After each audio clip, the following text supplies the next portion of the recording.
My name is Sophie Castellano and I'm 32 years old. The night my parents seated me in a hotel hallway at my brother's 10th anniversary party was supposed to be a celebration of love and commitment. Instead, it became the moment I finally showed my family that the failure they'd spent a decade dismissing had actually been the one funding their entire lifestyle. But before I tell you how I revealed that I owned the luxury hotel they'd been bragging about for months, you need to understand the systematic cruelty that led to me sitting at a folding table in a corridor while 156 guests walked past me like I was invisible. I arrived at the Grandview Hotel at 6 p.m. on a cool evening in early November. The hotel was spectacular. A restored historic property perched on a hillside with panoramic views of the city, marble floors, crystal chandeliers, and the kind of old-world elegance that attracted celebrities and politicians. I'd purchased it 6 months ago for $2.3 million, part of a portfolio of properties I'd been quietly acquiring for the past 5 years.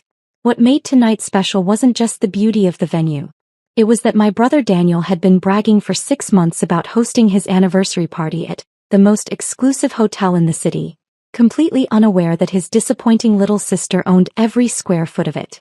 I pulled up to the entrance in my practical Toyota Camry, watching as valets rushed to open doors for Mercedes, BMWs and Teslas. A young valet approached my car with a professional smile that faltered slightly when he saw my modest vehicle among the luxury cars. "Welcome to the Grandview," he said. "Are you here for the Castellano anniversary celebration?" "Yes. I'm Daniel's sister, Sophie." He took my keys, but I noticed his expression shift. A flicker of recognition or perhaps pity. Before I could process it, my father appeared at the top of the entrance stairs. He was wearing a tailored tuxedo, his gray hair perfectly styled, his posture radiating the authority of a man who'd spent his career as a corporate executive. When he saw me, his welcoming smile froze into something harder. "Sophie," he said, not moving from his position at the top of the stairs. "You're here. Not, 'I'm glad you came' or 'you look nice.' Just an acknowledgement of my existence, delivered with the warmth of a building inspector noting a code violation. Of course I'm here, Dad. It's Daniel's anniversary." He descended the stairs slowly, deliberately making me wait. When he reached me, he looked me over with barely concealed disapproval. I was wearing a simple black dress, elegant, appropriate but not designer. My shoes were comfortable heels from a department store, not Louboutins. My jewelry was minimal, small pearl earrings that had been my grandmother's. "We need to discuss the seating arrangement," my father said, his voice low but not quite quiet enough to prevent nearby guests from hearing. "Your mother and I made some decisions about the reception layout." "Okay," I said slowly, sensing something was wrong. "The ballroom is set up for 150 guests. We've arranged the seating very carefully. Family at the front tables, Daniel's business associates and important connections in the middle section, extended family and friends toward the back." He paused. "There wasn't really an appropriate table for you in the main ballroom." I stared at him. "What does that mean?" "It means we've set up a space for you in the corridor outside the ballroom. A small table. You'll still be able to hear everything, see some of what's happening through the doorway. But we felt it was best to keep the main ballroom for people who are more centrally involved in Daniel's life." The words hit me like a physical blow. "You're seating me in the hallway? Outside the ballroom? It's a lovely spot actually. Very elegant corridor. You'll be quite comfortable." He gestured toward a hotel staff member carrying a folding table. "We've arranged everything. Please don't make a scene about this, Sophie. Daniel and Christina worked very hard to make tonight perfect." Before I could respond, my mother appeared in the doorway wearing a burgundy gown that probably cost more than my monthly rent, or at least more than the rent she thought I paid. She saw me and immediately walked over, her heels clicking on the marble floor with the precision of someone who knew she commanded attention. "Sophie, darling," she said, though her tone held no warmth. "Your father explained the seating situation?" "He said I'm sitting in the hallway." "In the corridor, yes. It's actually quite a thoughtful solution. The ballroom is really for immediate family and Daniel's professional network. You understand." She glanced at my dress with barely concealed disappointment. "Did you not think to wear something more formal? This is a significant event." "This is formal," I said quietly. "It's adequate, I suppose. Well, no matter. Come, let me show you where you'll be sitting." She took my arm with a grip that looked gentle but felt controlling, steering me through the lobby toward the grand ballroom. The ballroom was stunning. Floor-to-ceiling windows showcasing the city lights, round tables dressed in ivory linens with elaborate centerpieces of roses and orchids, place settings that looked like they cost $200 per person. I could see 156 guests already mingling. Some I recognized as family members, others as Daniel's colleagues from his investment firm, and many I didn't know at all. My mother walked me past the ballroom entrance, down the elegant corridor that connected to the private dining rooms, and stopped at a small folding table that had been set up against the wall. It was the kind of table you'd use for overflow seating at a casual event, not a formal anniversary celebration. A single place setting sat on top, a plate, silverware, a water glass. A single folding chair. No centerpiece, no linens beyond a simple white cloth, no table number card. "Here we are," my mother said brightly. "You'll be able to hear all the speeches from here and you have a partial view through the doorway. Really, it's quite nice." I looked at the folding table, then at the ballroom entrance about 15 feet away, then back at my mother. "Why are you doing this?" "Doing what, dear?" "We're accommodating you at a very full event. Daniel and Christina have 150 guests in that ballroom. Every table is full with people who matter to their lives. We simply didn't have room at the main tables. I'm his sister." "Yes, and you're welcome to attend the celebration. Just from here." She adjusted her shawl. "Now I need to get back to greeting guests. The cocktail hour is starting and your father and I are hosting the welcome remarks. Dinner will be served around 7:30. I'm sure someone will bring you a plate." She walked away before I could respond, her heels clicking back toward the ballroom, leaving me standing alone next to a folding table in a hotel corridor. Guests began arriving in larger numbers. They walked past me on their way to the ballroom, many glancing at the folding table with confusion or curiosity. Some recognized me and looked uncomfortable, unsure whether to acknowledge me or pretend they hadn't seen me. Others simply walked past, their attention focused on the celebration ahead. Then my father's voice echoed from the ballroom, amplified by a microphone. "Good evening, everyone. Welcome to this very special celebration of Daniel and Christina's 10 years of marriage. We're so thrilled to have you all here at the Grandview Hotel. Truly one of the most magnificent venues in the city." Applause. Laughter. The sound of glasses clinking. "Before we begin the evening's festivities," my father continued, "I want to acknowledge everyone who made this evening possible. To my wife Margaret for her impeccable planning. To Daniel and Christina for building such a remarkable life together. And to all of you, our family, our friends, our colleagues, for being the important people in our lives who truly matter." He paused and I could hear people murmuring in agreement. "Now, some of you may have noticed a small table in the corridor outside this ballroom. That's where we've seated my daughter Sophie. She wanted to attend tonight's celebration and we wanted to accommodate her. But frankly, the real seats in this ballroom are for important people. People who have achieved something meaningful.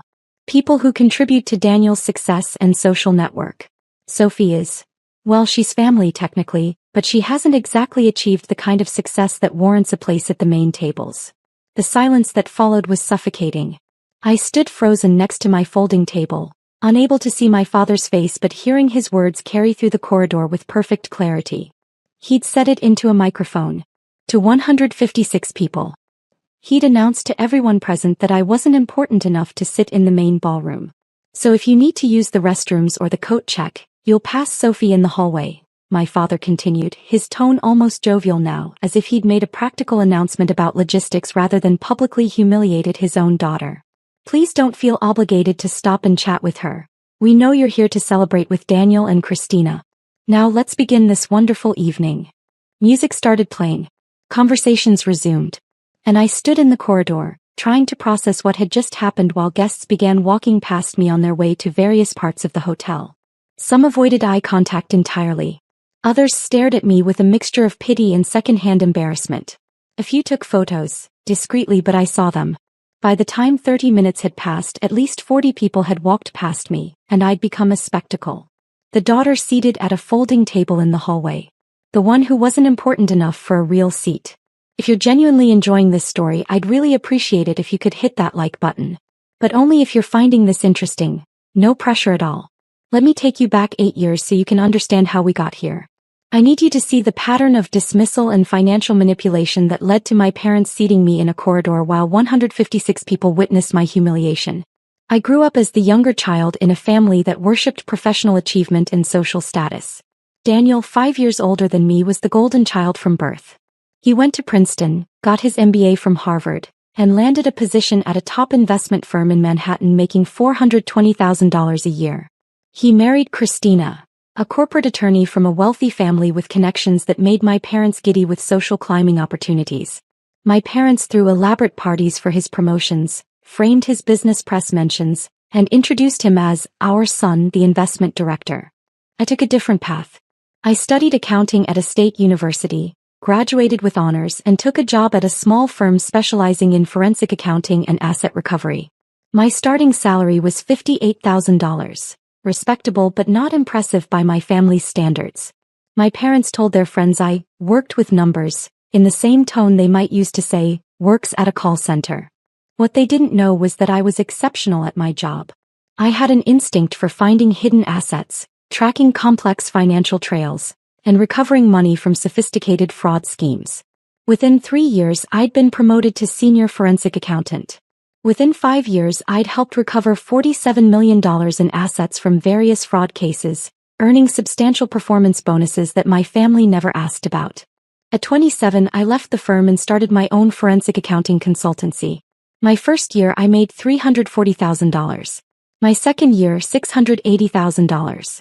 By my 5th year I was earning over $1.2 million annually, working with attorneys, insurance companies, and corporations to track down hidden assets and financial fraud. I invested everything carefully. Real estate, mostly small apartment buildings at first, then commercial properties, and finally 6 months ago the Grandview Hotel for $2.3 million. I kept driving my Camry. I kept living in a modest condo. I kept wearing department store clothes. Because I'd learned early that my family didn't value achievement they couldn't show off. So why bother telling them? But here's the cruel irony. While my family spent 8 years telling me I was a disappointment, they had no problem taking my money when they needed it. It started 7 years ago when Daniel needed a down payment for his first apartment in Manhattan. He came to me embarrassed, explaining that his signing bonus hadn't come through yet and he needed $45,000 immediately or he'd lose the apartment. "Don't tell Mom and Dad," he said. "They don't need to know I'm short on cash. This is just temporary." I gave him $50,000 and told him not to worry about paying it back quickly. 3 months later my mother needed help with unexpected medical bills. $15,000. Then my father's business consulting venture needed capital. $30,000. Then Daniel needed money for Christina's engagement ring. $22,000. Then my parents needed help with property taxes. $28,000. It became a pattern that repeated itself over and over. Someone would call, always late at night, always stressed, always with an urgent need. Over 7 years I'd given my family $412,000. I tracked every transfer in a detailed spreadsheet. Date, amount, recipient, stated reason, confirmation of transfer. They never thanked me publicly. At family dinners, they'd praise Daniel for picking up the $300 restaurant check while I sat quietly knowing I'd sent my father $8,000 that same week. When my mother bought expensive furniture, she'd show it off to relatives while failing to mention I'd sent her $12,000 for emergency expenses the month before. When Daniel and Christina bought a weekend house in the Hamptons, my parents hosted a celebration party, funded partially by money Daniel had borrowed from me and never repaid. The exclusion grew worse over time. Family vacations happened without me. "We didn't think you could afford it," my mother explained when I found out they'd spent 3 weeks in Greece with Daniel and Christina.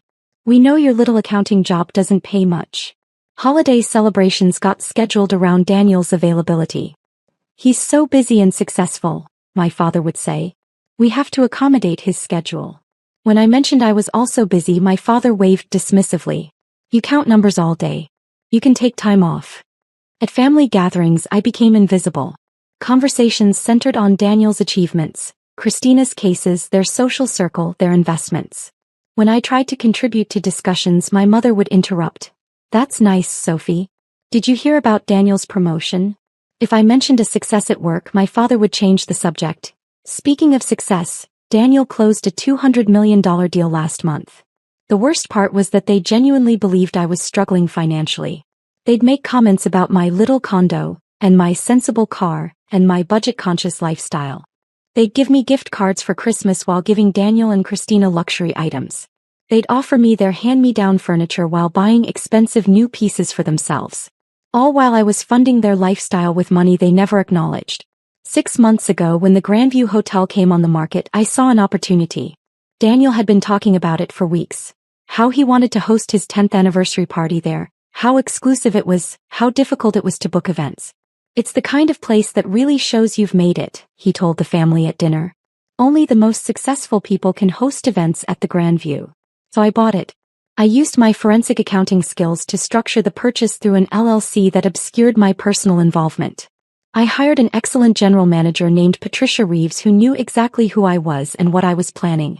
And when Daniel contacted the hotel 6 months ago to book his anniversary party, Patricia quoted him standard rates and helped him plan every detail, never once mentioning that his struggling little sister owned the property.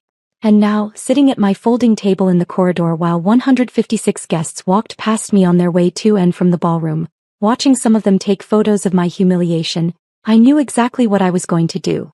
The cocktail hour lasted until 7:15 p.m.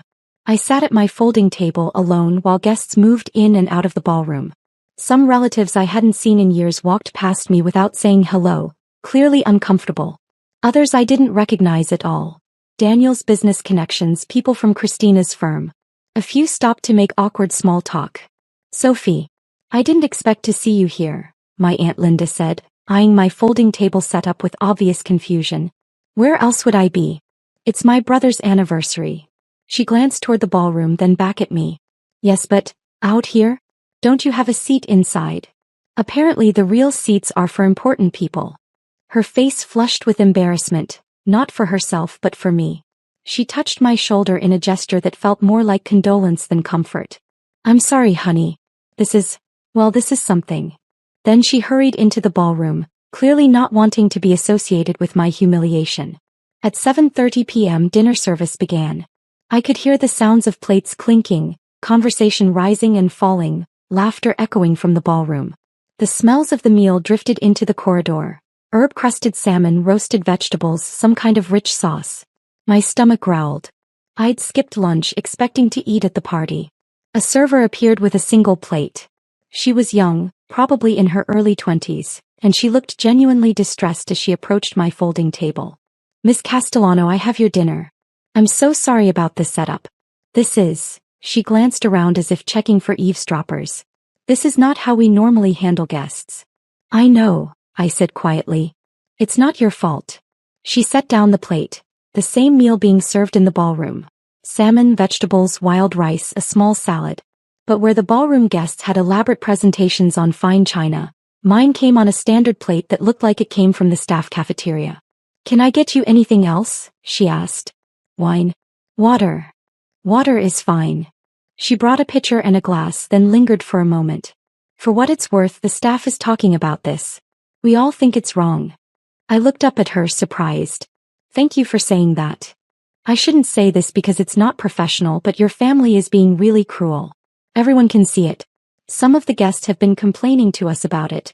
They're embarrassed to be part of this event." She lowered her voice. "If you need anything at all, just ask for me. My name is Rachel." She walked away before I could respond, leaving me alone with my single plate at my folding table in the corridor, feeling slightly less invisible because one person had acknowledged that this was wrong. I ate slowly, listening to the sounds of celebration from the ballroom. At 8 p.m. the speeches began. I could hear my father's voice again, praising Daniel and Christina. Then my mother, getting emotional about how proud she was of her successful son and his accomplished wife. Then Daniel himself, thanking everyone for coming, talking about the journey of the past 10 years, expressing gratitude for his family's support. He never mentioned me. Not once. In his entire speech about family and support and gratitude, my name never came up. At 8:45 p.m., dessert was served in the ballroom. No one brought me anything. I sat at my folding table watching guests walk past me again, many of them holding plates of what looked like an elaborate chocolate dessert with raspberry sauce and gold leaf garnish. At 9 p.m. dancing began. The DJ played upbeat music and I could see through the doorway as couples filled the dance floor. My parents danced together, looking elegant and proud. Daniel and Christina had their anniversary dance, surrounded by cheering guests. The celebration continued without me, as if I weren't sitting just 15 feet away in the corridor. At 9:15 p.m. I stood up, smoothed my simple black dress, and walked down the corridor toward the hotel's administrative offices. Several guests saw me leaving, but no one asked where I was going. Why would they? I wasn't important enough to track. Patricia Reeves was waiting in her office, exactly as I'd asked her to be. She stood up when I entered, her expression professional but sympathetic. Miss Castellano. Is it time? It's time, I said. She handed me a tablet displaying security camera footage from the evening. Guests walking past my folding table, some taking photos, others whispering to each other. She also handed me a printed transcript of my father's announcement at the beginning of the evening, prepared by one of the staff members who'd been in the ballroom. Everything is prepared as you requested, Patricia said. The ballroom's audiovisual system is connected and ready. All you need to do is give the authorization and I'll make the announcement. I read through the transcript once more, seeing my father's words in black and white. Real seats are for important people. People who have achieved something meaningful. Sophie is. Well, she's family technically, but she hasn't exactly achieved the kind of success that warrants a place at the main tables. I signed the authorization form. Sophie Castellano, owner, Grandview Hotel Holdings LLC. Let them finish their dessert, I said. Then make the announcement during the thank you speech. I want everyone there. Patricia nodded. Are you certain? Once we do this, there's no taking it back. I've never been more certain about anything in my life. She picked up the tablet and headed toward the ballroom. I followed at a distance, positioning myself near the corridor entrance where I could see but wouldn't be immediately noticed. At 9:47 p.m., Daniel stood up to give his closing remarks. The DJ lowered the music. Guests turned their attention to the front of the ballroom where Daniel and Christina stood together, holding hands, smiling at their 156 guests. Christina and I want to thank everyone for being here tonight, Daniel began. This hotel, this celebration, this entire evening has been everything we dreamed of. We worked so hard to book the Grandview. It's truly the most prestigious venue in the city, and we're honored to share this space with all of you. My mother wiped tears from her eyes. My father beamed with pride. Guests raised their glasses in preparation for a toast. We especially want to thank our parents for their support and guidance, Daniel continued. And to everyone here, our family, our friends, our colleagues, thank you for being the people who matter most in our lives. That's when Patricia walked into the ballroom from a side entrance, moving with quiet authority toward the front where Daniel stood. She whispered something to him and I saw his confident expression shift to confusion. I'm sorry, Daniel said to the crowd. The hotel manager needs to make an announcement. Patricia took the microphone Daniel offered her. Good evening, everyone. My name is Patricia Reeves and I'm the general manager of the Grandview Hotel. I apologize for interrupting this beautiful celebration, but there's been a situation that requires immediate clarification. The room went silent. Confused faces turned toward Patricia. My mother looked annoyed at the interruption. My father looked impatient. There seems to be some confusion about this property and tonight's event, Patricia continued. Mr. Castellano, you mentioned that this hotel is prestigious and that you worked hard to book it. That's partially true. We are selective about our events. However, I need to inform everyone here that the Grandview Hotel has an owner who has some concerns about tonight's arrangements. Daniel's confusion deepened. What concerns? We paid our deposit. We signed a contract. What's the problem? The problem, Mr. Castellano, is that your family has treated the property owner with what can only be described as extraordinary disrespect, despite the fact that she waived certain fees to accommodate your event here. Patricia consulted her tablet. The owner is present at tonight's celebration. In fact, she's been present all evening, seated at a folding table in the corridor outside this ballroom.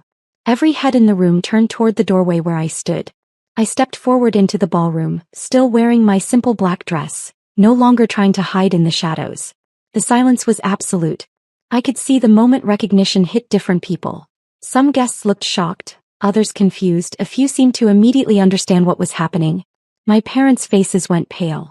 Daniel's confident smile disappeared completely. Patricia continued speaking, her voice clear and professional. Ladies and gentlemen, I'd like to introduce you to Ms. Sophie Castellano, who purchased the Grandview Hotel 6 months ago for $2.3 million. She is the owner of this property and she has been since May of this year.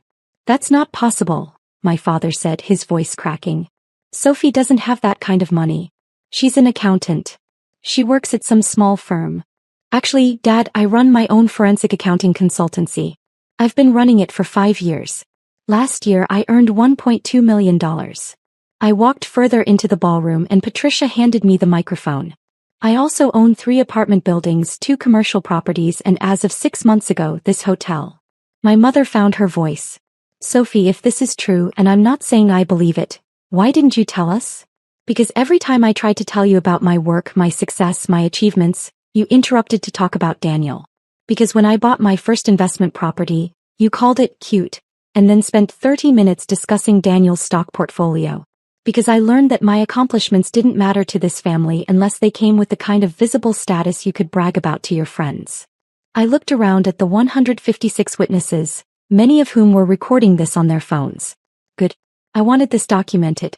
But here's the interesting part, I continued. While you spent years telling me I was a disappointment, you had no problem taking my money. Over the past 7 years, I've given this family $412,000. Daniel needed $50,000 for an apartment down payment. I gave it to him. Mom needed help with medical bills. $15,000. Dad needed capital for a business venture. $30,000. Daniel needed money for Christina's engagement ring. $22,000. Christina's face had gone white. He turned to Daniel. You borrowed money from your sister for my ring? It was temporary, Daniel stammered. I was going to pay her back. Did you? I asked. Did you ever pay me back? Did anyone in this family ever pay me back or even say thank you? I pulled out my phone and held up a document. I have a spreadsheet. Every transfer, every date, every amount. $412,000 over 7 years.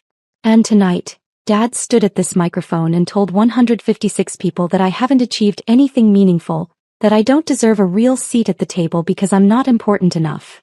My father tried to recover. Sophie, you're taking this out of context. No, Dad. I'm putting it in context. You seated me at a folding table in a corridor. You announced to everyone here that real seats are for important people and I'm not one of them. You said this into a microphone in a hotel I own, at a party I made possible by waiving the $35,000 venue fee as my gift to Daniel and Christina. The gasps from the crowd were audible. Daniel's face had gone from pale to red. You own this hotel? You waived the venue fee? Why didn't you say something? Because I wanted to see how you'd treat me. I wanted witnesses. I wanted everyone in this room to see exactly who this family is when they think someone doesn't matter. I looked at Patricia. Can you show them the security footage? Patricia pulled up the tablet and projected images onto the screen behind the head table. Footage from earlier in the evening showing guests walking past my folding table, some taking photos, others whispering and pointing. The images were damning. A woman alone at a makeshift table in a corridor while a celebration happened without her.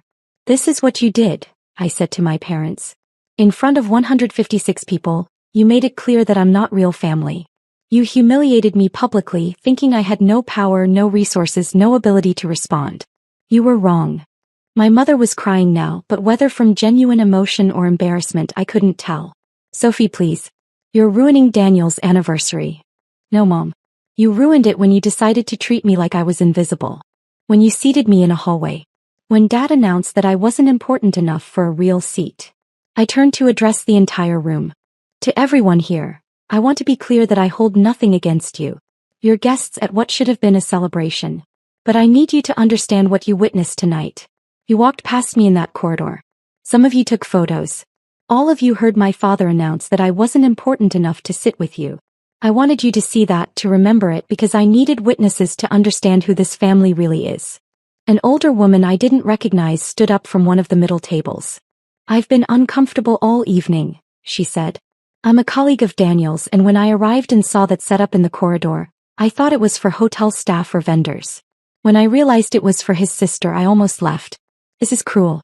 This is wrong. Another person spoke up, a man from the back. I took a photo of that folding table earlier because I couldn't believe what I was seeing.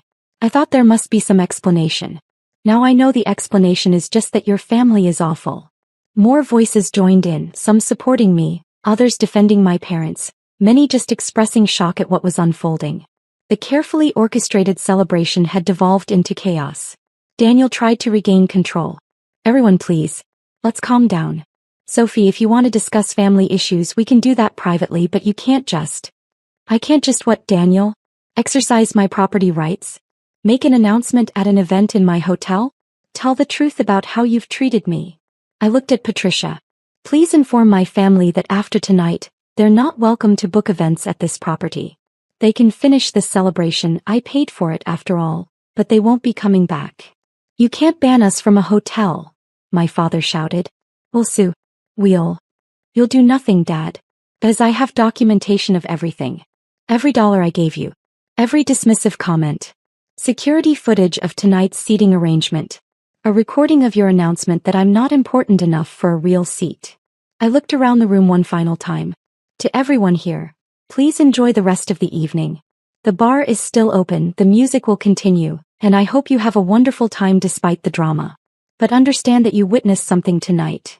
A family publicly humiliating someone they assumed was powerless, only to discover she owned the ground they were standing on. I handed the microphone back to Patricia and walked out of the ballroom, through the corridor where my folding table still sat as evidence of their cruelty, and out into the cool night air. Drop a comment and let me know where you're watching from. I love hearing from people who've dealt with difficult family dynamics. Behind me, I could hear voices rising in the ballroom. Arguments, exclamations, the sound of a celebration completely derailed. I got in my Camry and drove home feeling lighter than I had in years. My phone started ringing at 10:23 p.m. Daniel called first, then my father, then my mother, then Daniel again. By midnight, they'd called 67 times. The voicemails were a mix of anger, denial, and desperate attempts at damage control.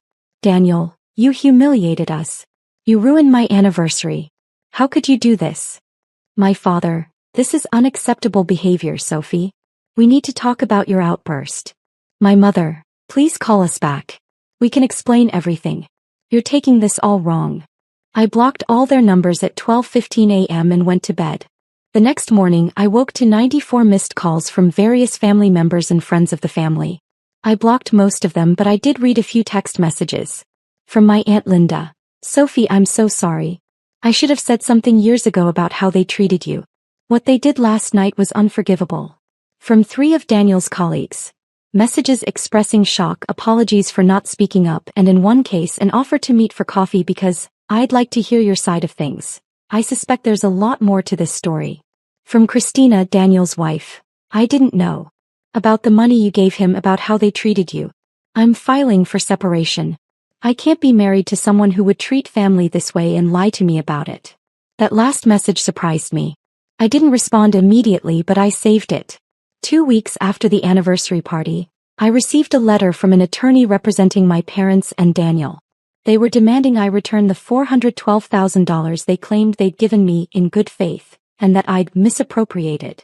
The letter also threatened to sue me for intentional infliction of emotional distress for my public attack at the anniversary party. I forwarded everything to my attorney along with my spreadsheet of transfers, bank records showing every transaction, text messages and emails requesting money, and security footage from the anniversary party. My attorney's response was swift and comprehensive.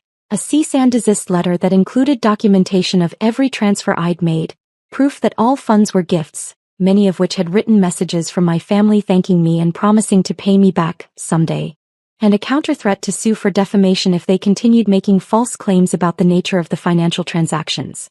I also included screenshots of my father's public announcement that I wasn't important enough for a real seat, along with testimony from hotel staff about the seating arrangement.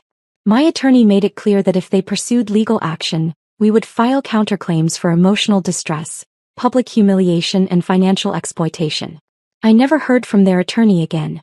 3 months after the anniversary party, I ran into Christina at a coffee shop downtown. She was alone, looking tired but somehow more at peace than I'd ever seen her at family events. Sophie, she said when she saw me. Can I talk to you for a moment? I gestured to the empty chair across from me. Of course. She sat down with her coffee, took a breath and said, I owe you an enormous apology. I was there when they seated you in that corridor. I saw the folding table. I heard your father's announcement. And I said nothing. I let it happen. You're not responsible for their behavior. Maybe not, but I'm responsible for mine. I should have said something. I should have offered you my seat or walked out in protest, or at minimum acknowledged that what was happening was wrong. She looked down at her coffee. I've been thinking about that night a lot. About what kind of person I've become by staying silent while watching someone be treated that way. You're getting divorced, I said. It wasn't a question. Filed the papers last month. It's been final for 2 weeks. She took a sip of her coffee. That night when I found out Daniel had borrowed money from you for my engagement ring, that he'd taken $22,000 from his sister and then let his parents seat her in a hallway, I realized I didn't know who I'd married. Or maybe I'd always known and just didn't want to acknowledge it. I'm sorry your marriage ended. I'm not. I'm sorry it took me 10 years and a public disaster to realize I'd married into a family that treats people as disposable if they can't provide status or money. She pulled an envelope from her purse. This is for you. It's not everything Daniel owes you, but it's $22,000, what he borrowed for my ring. I'm selling the ring and using the money to pay you back. Christina, you don't have to. Yes, I do. That ring represents money taken from you under false pretenses. I can't wear it knowing that. She pushed the envelope across the table. Take it, please. Let me do this one thing right. I took the envelope and we sat together for another hour talking about families and patterns and the courage it takes to walk away from people who will never see your worth. It's been 10 months since my brother's anniversary party. The Grandview Hotel has become even more successful. I've hosted over 60 events and the property's reputation has only grown. The business generates substantial revenue, and I've been able to hire a full staff to manage operations while I continue running my forensic accounting consultancy. My parents lost their house 7 months ago. Without my monthly financial support, which had been funding approximately 40% of their lifestyle expenses, they couldn't maintain their mortgage payments or property taxes. They sold the house and moved into a rental condo in a less expensive neighborhood.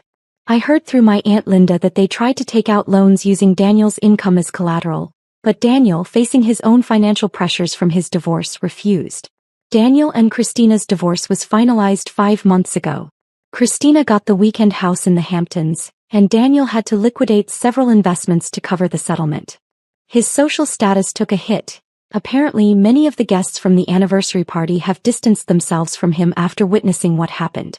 One of his colleagues told me that Daniel's reputation in his professional circle has never quite recovered from that night at the Grandview. My parents have tried to reach out 3 times through intermediaries. My Aunt Linda, a family friend, and once through a minister from a church my mother started attending. Each time the message is the same. They've reflected on their mistakes and want to rebuild our relationship. I haven't responded to any of these attempts, because rebuilding would require them to actually understand what they did wrong, not just regret getting caught. It would require them to acknowledge years of dismissal, cruelty, and financial exploitation. And from everything I've heard, they're still telling people that I overreacted and made a scene at Daniel's anniversary. They still don't understand that the scene was theirs, not mine. They created it when they seated me at a folding table in a corridor. I just made sure everyone saw it clearly. I have a new family now, one I've built from choice rather than obligation. My Aunt Linda and I have dinner every week. Christina and I meet for coffee monthly and she's become a genuine friend. I've gotten deeply involved in mentoring programs for young women in forensic accounting and financial independence. These relationships are based on mutual respect and authentic connection, something I never had with my biological family. Last month I was having dinner with my Aunt Linda when she mentioned that my parents' financial situation has become quite dire. They're struggling to afford their rent, my father's health issues are expensive, and Daniel can't help them because he's managing his own post-divorce financial challenges. They're hoping you'll reach out, my Aunt Linda said carefully. They think if they wait long enough, you'll forgive them and start sending money again. They're waiting for the wrong thing, I told her. I'm not their emergency fund anymore. I'm not their invisible daughter who exists to subsidize their lifestyle while they publicly dismiss me. I'm done being that person. I don't blame you, she said. But I think they genuinely believe that eventually you'll come back because that's what family does. Family treats each other with respect. Family doesn't seat you in a hallway and announce to 156 people that you're not important enough for a real seat. Family doesn't take $412,000 over 7 years and never say thank you. What they had with me wasn't family. It was financial exploitation combined with public humiliation. She nodded slowly. You're right. And for what it's worth, I'm proud of you for recognizing that and walking away. 2 weeks ago, I was at the Grandview Hotel reviewing plans for an upcoming charity gala when I noticed a couple being shown the ballroom for a potential anniversary party. The woman looked around in wonder. "This is perfect," she said to her husband. "It feels like a place that really celebrates love and family." I almost laughed at the irony. This ballroom, where my family had seated me in a corridor and told 156 people I wasn't important enough, had become a symbol of celebration for other people. But maybe that's exactly what it should be. Maybe the best response to being excluded from one family's celebration is to create a space where other people can celebrate properly, with dignity and respect for everyone present. The folding table is gone now. I had it removed the day after the anniversary party. The corridor outside the ballroom is now beautifully decorated with comfortable seating areas and elegant side tables. A space where guests can gather and converse, where everyone is welcome and no one is marked as less important. But I kept a photo of how it looked that night. A single folding table against the wall, a lonely place setting the physical manifestation of my family's cruelty. I have it framed in my office as a reminder. Not a reminder of pain, but of the moment I stopped waiting for people to see my worth and instead showed them that I'd never needed their validation in the first place. I'm Sophie Castellano. I'm 32 years old. I own a luxury hotel, run a successful forensic accounting consultancy, have investments worth over $6 million, and I'm surrounded by people who actually respect me. My family seated me at a folding table in a corridor and told 156 people I wasn't important enough for a real seat. 4 hours later, they learned I'd purchased their exclusive venue for $2.3 million 6 months earlier. 4 hours later, 156 people witnessed the exact moment my family realized they'd been wrong about everything. And I've never been happier in my entire life.